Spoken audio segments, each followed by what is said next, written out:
lands, master of Libya, Egypt, Arabia, Ethiopia, Babylonia, Chaldea, Phoenicia, Elam, Syria, Assyria, and the nations of Palestine.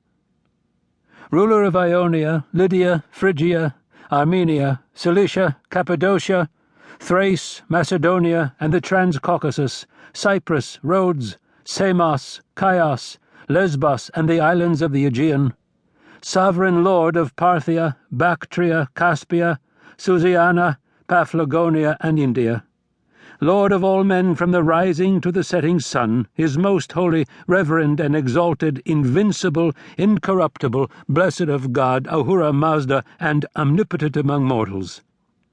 Thus decreeth his magnificence, as recorded by Gobartes, the son of Artabazus, his historian, that following the glorious victory of his Majesty's forces over the arrayed Peloponnesian foe, Spartans and allies, at the pass of Thermopylae, having extinguished the enemy to the last man and erected trophies to this valorous conquest, yet was his Majesty in his God-inspired wisdom desirous of further intelligence, both of certain infantry tactics employed by the enemy, which proved of some effect against his Majesty's troops, and of the type of foemen these were, who, though unbound by liege law or servitude, facing insuperable odds and certain death, yet chose to remain at their stations, and perished therein to the final man.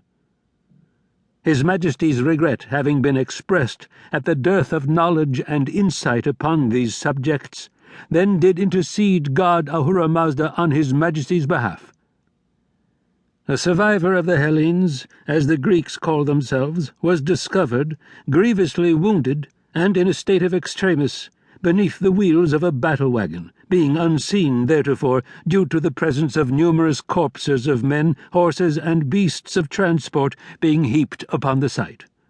His Majesty's surgeons being summoned and charged under pain of death, to spare no measure to preserve the captive's life, God yet granted his Majesty's desire.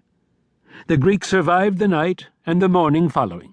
Within 10 days the man had recovered speech and mental faculty, and, though yet confined to a litter and under direct care of the royal surgeon, was able not only at last to speak, but to express his fervent desire to do so.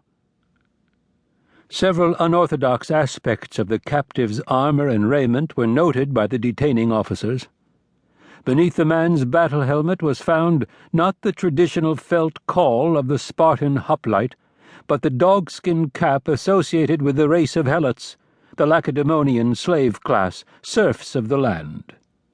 In contrast, inexplicable to his Majesty's officers, the prisoner's shield and armor were of the finest bronze, etched with rare Hibernian cobalt, while his helmet bore the transverse crest of a full Spartiate, an officer. In preliminary interviews, the man's manner of speech proved to be a compound of the loftiest philosophical and literary language, indicative of a deep familiarity with the epics of the Hellenes, intermingled with the coarsest and most crude gutter argot, much of which was uninterpretable even to his Majesty's most knowledgeable translators. The Greek, however, willingly agreed to translate these himself, which he did, utilizing scraps of profane Aramaic and Persian which he claimed to have acquired during certain sea travels beyond Hellas. I, his Majesty's historian, seeking to preserve his Majesty's ears from the foul and often execrable language employed by the captive, sought to excise the offensive material before his Majesty was forced to endure hearing it. Yet did his Majesty in his God-inspired wisdom instruct his servant so as to translate the man's speech, as to render it in whatever tongue and idiom necessary to duplicate the precise effect in Greek.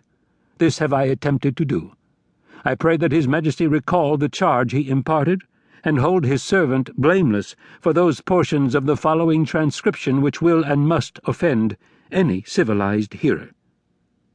Inscribed and submitted this 16th day of Ululu, 5th year of his Majesty's accession.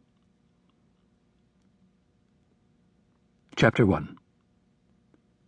3rd day of Tashritu, 5th year of his Majesty's accession, south of the Locrian border, the army of the empire having continued its advance unopposed into central Greece, establishing an encampment opposite the easter fall of Mount Parnassus,